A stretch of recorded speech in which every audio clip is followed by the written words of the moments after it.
Welcome to the Financial Heartbeat Podcast with Mike Klauke. In this podcast, we talk about overcoming the challenges families and business owners face in their financial lives. We discuss big and small life events, the implications, and how to plan ahead and control what you can. Let us help you redefine the retirement that's in front of you into a better one. Now, on to today's episode. Hello and welcome back to part 2 of our podcast with Mike Klauke. And now we're going to dive into a little bit different of territory with this second part of the podcast. We're going to talk more and more about some of the biggest fears that people have in retirement. So Mike, why don't you kind of give us a little bit of color here and give us some direction on where we're going today?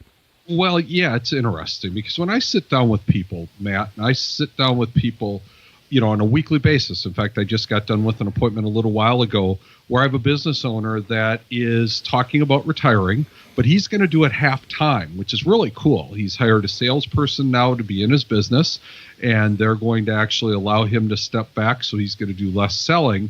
But, when we sat down and we talk, there are basically 4 major fears that people have. And I actually like to add a 5th fear that doesn't make any of the lists, but I think it's really important. But the 4 biggest financial fears especially is living too long, my healthcare costs are going to go up, prices are going to rise too much, and then I pick the absolute worst time to retire and the market crashes. And Matt, when you look at those 4 topics, and then the 5th topic I like to talk about, which is a huge fear of retirement, is what the heck am I going to do? People laugh when I say that, Matt, but I think there's something to that. What am I going to do tomorrow? What am I going to get up and go accomplish? I mean, especially, and again, I do a lot of work with business owners, Matt, and bottom line is that, most of my business owners, the business is their life. Yeah. So what are they going to do, Matt, once they retire? Well, I love that you talk about that, Mike, because I think that's one of the things that separates you from other advisors. That 5th point, right? No, living too long, healthcare costs, prices rise, and the market poops itself. Those are all very valid concerns, but some of them are a little bit more of a not necessarily an outlier. But what is really important is so many of your business owners identify that's part of who they are as a human. When they wake up tomorrow and they don't have to go to work, you can only do so much fishing and so much golf, man, right? Well, and that's really it, because again, part of like this person that I just talked to, I mean, he gets up in the morning, he goes in, he gets his people ready to rock and roll, and they go do their things, and he solves problems and he answers phone calls. But then he takes his half hour and he goes and has breakfast with a bunch of different business owners at other places. And like he said, it's not as much fun to go do that probably once you're retired than it is now. But that's why I think it's so important that when you're getting ready to retire, you really sit down, and not only do you have to take a financial inventory, but you have to take a personal inventory and say, what am I going to do? Now, I've got all kinds of people doing all kinds of different things, but the biggest thing that I see when people are happy in retirement is, yes, the first couple of weeks or the month or a couple of months, it's like being on vacation, Matt. But then one day you wake up and go, I'm really not going to go back to work. I think you have to have a plan for when that day happens because, heck, it's a concern I have. My golf game isn't that good. And, the other problem here and you're in Michigan, I'm in Wisconsin, is right now I got a mountain of snow behind me. What am I going to do in the winter? Yeah. And, so I think it's really important for that business owner to do it. And in a case like this, if you can figure out a way to stay involved in your business where you're not hurting your business, and in this case, his partners are excited that he's going to be around, but he's going to get to do the part of the business that he thinks is fun, and he's there to add his expertise. But yet, on the other hand, he's going to let other people go. And that's the other huge thing, though, Matt, for a business owner, is if you do go into that sort of a style, you've got to step back. You've got to let other people, do their thing. We've referred to that in the past as like the sage role, the old man in the corner role, or the old lady in the corner that you can go to ask questions. But other than that, they're really not too involved. But I think it's interesting that you use that as number 5 because it's actually very closely tied to number 1. So many people are afraid that they're going to live too long in retirement, Mike. But if you don't have something to retire to, your lifespan is greatly reduced. Right. That's the biggest thing. I mean, I say to people all the time, Matt, my goal is to have you retire by choice one time only. And, people are always like, well, of course, you don't want people. No, you don't understand. I've had a ton of people that have retired by choice one time, Matt, go back to work, because it's like, my God, I've done this for a few months. Now I'm bored, or I'm ready to, my spouse and I, blah, blah, blah, all the different reasons. Sometimes they just want to go back because it's fun to go back and have a place to go and have people to talk to and, have a purpose in life. So I think that that's really, really, really huge. Now, what happens on the flip side of that, though? So let's say they do have something to retire to. How can we protect them from outliving their money? Well, that's a huge issue, and a lot of it is by having a very good income plan. You must have a plan, and that's one of the biggest fears that people have is that, first and foremost, one of the things that you can do to make sure that you're not going to outlive your money is really have a good spending control. Because where I see people making their biggest mistakes in retirement is they come in with a spending, like a set of this is what I'm going to spend a month. And then they don't realize that in those first few years, they're going to spend substantially more. That's why you hire someone like me to be part of your team, because the first thing I'm going to do when I look at those numbers is I'm probably going to start multiplying them a bit, or I'm going to recommend that we build some extra cash or some extra money in a pot so that when you do find that cool thing that you want to do the one time, that you don't go into your long-term assets. The other thing is I think it's imperative that we figure out a way that we protect a base income amount. We need to make sure that we have guaranteed income that's going to be there to take care of you, once you're retired, and that it's going to cover your essentials. Because if that income is going to be there every month, no matter what happens, whether that's through your pension, through Social Security, through some sort of, it can be a whole bunch of different vehicles. It can be just putting money, basically having maybe a 10-year amount of money in a very safe liquid type account. Bottom line is you have to have a plan so that no matter what, you're not going to outlive your money. And that's why we sit down with people. And one of the things we do as people retire is we set up income plans, Matt. And I think that's really important so that you know where your next paycheck is coming. Because the one thing you give up when you retire is a paycheck. Absolutely. The wealthy, the uber rich, have those plans in place. And I know that you have the education in the background to walk your regular Joe people who are, business owners or people living in your community through some of the same techniques for that income that not a lot of other people know about. So I just wanted to highlight that because, Mike, I've known you for a while. All right. The next thing that we have to plan for, which is absolutely terrifying to me because I have aging parents, is healthcare costs. What in God's name do we do about that?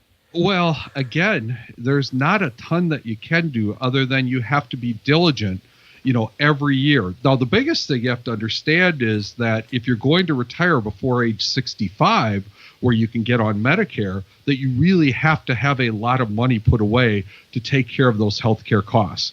Now, the good news is once you turn 65, you are eligible for Medicare. But then every year, you need to review your Medicare coverage. You need to make sure that it's going to work, and you need to make sure that it still fits where you're at.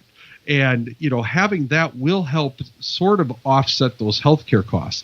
The other thing that we talk with our clients about is long-term care, whether or not, if one of you if you're a husband and a wife and you're going into a nursing home, do we have you covered for that? What sort of protection is there? And we certainly can talk about that. And then we, again, in your income plan, build hedges in to help pay for that health insurance as the costs go up. Inflation is something that I know a lot of calculators take into account, right? There's some great financial planning tools that help with this, but you were just talking about, doing some multiplication. How does one even have an idea on what inflation or increases in cost of living are going to be? Has there been a consistent average over the last 50 years? Well, a lot of people use 4%. Honestly, Matt, it really depends on the area you're in. And then the other problem with inflation is what they count. Do you know, Matt, that the Consumer Price Index doesn't actually even put fuel or gas or any of that in it? They typically don't even have a whole bunch of things that, they take out all the volatile things. Well, isn't that sort of crazy, Matt? Don't you want to have the stuff that's going to go up be in the index? Well, absolutely. And the fact that, gas prices just within the last 10 years have fluctuated by so much. Oh, my goodness. Yeah, you never are sure. I mean, it could be $4 or it could be $2. Right. But bottom line is, again, what we try to do, I try to build a 4 to 5% sort of factor in so that you know that every 5 years, no matter what, you're going to get a raise. That's how we build our plans. And then we sit down and we talk about, do we want it to be 3%? Do we want it to be 4%? Do we want it to be 5%? It's really up to you and me to talk about and to figure out what makes the most sense. But again, you put that into the plan. And a lot of times what I'll do, Matt, is I'll show people a couple different shots. Sure. I'll show you what a 2% looks like, but then I'll also show you what a 5% looks like. And that shows you how much money you have to have before you retire to stay at that same standard of living that you're currently at. I also like the fact that you can run multiple scenarios, like if you sell your house, if you buy a second house, if you downsize your house, if you don't buy a new car every 3 years. I love that you have the opportunity to run a lot of those scenarios because a lot of people don't know what's going to happen tomorrow, let alone in 20 years. Well, and this document has to be a living, breathing document. I mean, I got a phone call recently from a client who, had bought some property and now she bought through an inheritance, got a farm that's next to her property. And she wants her daughter to move into this property, and her daughter's going to buy it from her over time and pay her. But we needed to come up with some cash so that they could fix it up. Yes, we were able to go in and we put the plan together because now she'll get some different income from her daughter. And we were able to figure out, okay, it makes sense. Well, I'm not a big borrower in retirement, but in this case, it made sense to go borrow some money because it'll allow the daughter to move into a house and then we'll pay the mom income. Plus it keeps that property in the family. And that's one of the things we do, Matt, is we sit down with our people as life happens. Because the one thing I'm sure of is whatever we plan for tomorrow, Matt, do you think it's going to happen exactly that way? Man, Mike, I wish that was the case. I've done this a long time. The only thing I'm sure of, I was just saying that to my wife. I mean, when I look at, where my family is, if you had told me my daughter, Allison, would be, who went to Carroll University for a theater arts management major, Matt, 3.5 years later is now an assistant brand marketing manager at Sartori Cheese in Plymouth, Wisconsin. I wouldn't. I mean, the point is, it's been a fabulous journey, and she's learned a ton.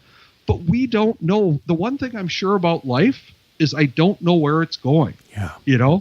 You can have dreams, you can have hopes, you can have ambitions, but you have to have a financial plan, and you have to have a person that you're working with that as your world changes, it changes.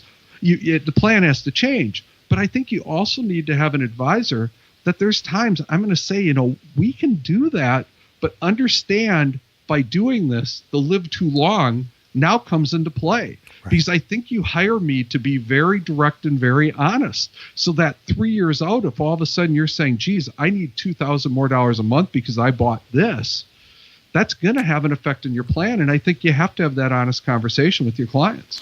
I love that you talk about the go, slow go, and no go. Would you mind telling everybody what those 3 things are? Well, yeah, in the early years, it's go-go. You're going to rock and roll, and you're going to be seeing people, and you're going to be doing things, and you're going to be traveling. Now, I'm hoping a lot of my clients will do that before they actually retire and do that while they're working. A lot of companies now are letting people take longer vacations, even if it's not paid, so you could do some of the go-go's. Then the slow go is where, you've done the traveling, you've gone a lot of places, and, here's the example I give. I had a client who, he and his wife, they would every year go to Florida. They would have fun. They would travel. They always loved to go. And we would always meet in about October because they'd be gone in November and I'd see them again in April. About 7 or 8 years ago, I called them and they said, Mike, the good news is we found something out. And I said, well, what's that? The temperature here stays at 72 degrees. And Matt, you're going, Mike, you live in Wisconsin. The temperature in December is not 72 degrees. But it is inside their house, know. And what he said to me is, Mike, all of our friends that we went to Florida with and we did, a lot of them are gone. We'd rather stay with our family here. We don't want to go anymore. So we're going to stay home. Now, that didn't mean that they still couldn't go do things. That didn't mean he didn't go play cards every week. It didn't mean that they didn't go out to eat. It didn't mean that they lived about 20 miles out of town into town all the time. It just meant that if it snowed, they didn't go. Yeah. Now, unfortunately, he's in the no-go mode right now. His wife has passed, and now he's in assisted living. And so in the early years, you you spend a lot of money.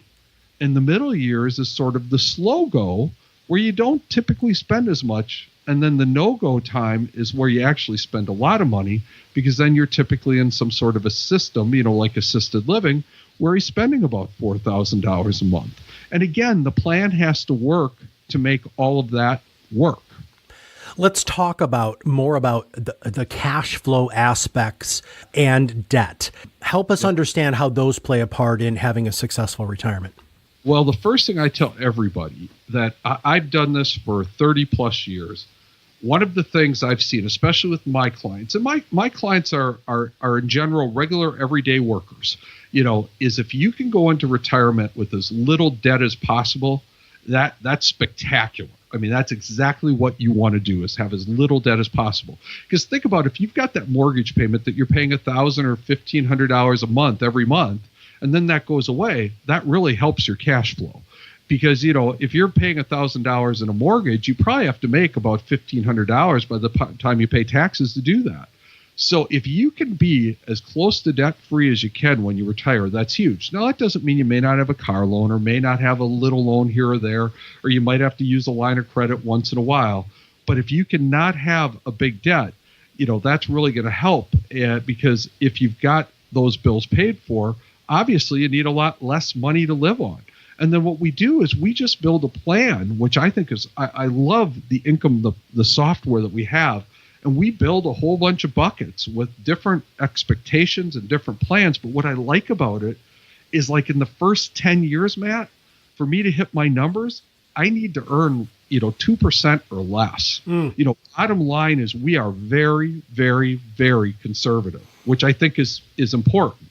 And the top interest rate that we're projecting out is I think in most cases 7%.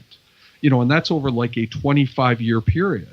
Bottom line is, we're not going to be super aggressive. And we have some vehicles. If you say, Mike, I want to have guarantees, we've got ways that we can do that with income. So we can build a base plan that is 100% guaranteed. We can create a private pension if you want us to.